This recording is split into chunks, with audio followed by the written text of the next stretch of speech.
Господа ремонтники, не знаете, что клокочет в вашей четырке или пятнашке с подобным звуком? Вот с таким вот.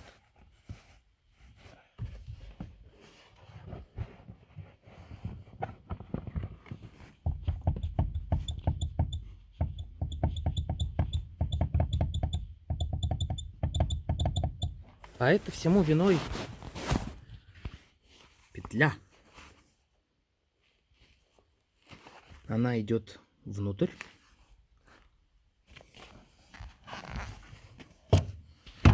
Я уже ее посадил здесь на шайбу.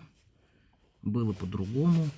Люфт имеется, и это место в шарнире подстукивает на ходу. И поэтому создается такое впечатление какого-то клокота сзади.